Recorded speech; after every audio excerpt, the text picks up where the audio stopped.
السلام علیکم ورحمت الله وبرکاته. د حضرت خدیجه رضی الله تعالی عنها ذکر.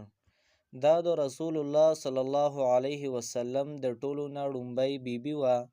د دې ډېر لوی لوی کرامتونه وو.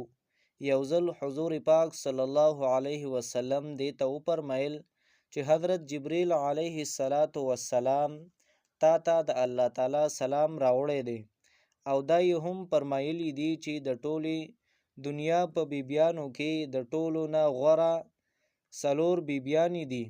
حضرت مریم علیه السلام، حضرت آسیه رضی الله تعالی عنها د فرعون ښځه وه، حضرت خدیجه رضی الله تعالی عنها او حضرت فاطمه رضی الله تعالی عنها. پیغمبر علیه السلام سره به کافرانو صحبت سلوک وکړو یا تکلیف به یې ورته ورسولو، نو دوی به دې ته بیان کړو او دی به تسلی ورکوله. دی به پیغمبر علیه السلام له تسلی ورکوله. چا ورسره به د حضور صلی الله علیه وسلم پریشانی ختمه شوه.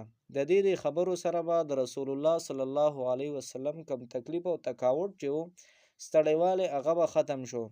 د حضور صلی الله علیه وسلم دې سره دومره مینه وه چې د دې رضی الله تعالی عنها د انتقال یعنی د وفات نه پس با کله حضور صلی الله علیه وسلم کله بیزه ذبح کړه، نو د دې ملګرو او رشتہ دارانو ته به هم ضرور غوښه ورکوله. د حضور صلی الله علیه وسلم نه وړاندې هم د دې یو نکاح شوی و.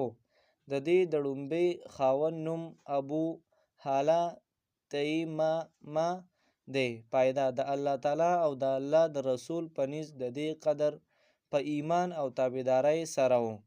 بیبیانو تاسو هم کوشش کوئ او دا هم معلومه شوه چې د خاوند په پریشانۍ کې د هغه زړه ساتل او تسلی ورکول نیک خصلت دی.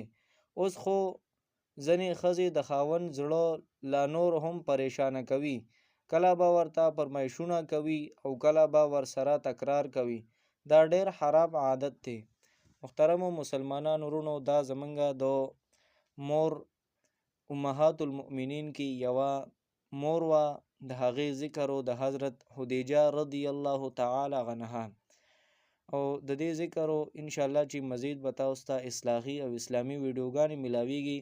د مزید ویډیوګانو دپاره حافظ عیسی خان په نوم باندې کوم چینل باندې تاسو دا ویډیو ګورئ، دا چینل سبسکرایب کړئ. انشاءالله چې تاسو ته به ډیره فایده حاصلیږي. اجازت غواړو. د الله په امان.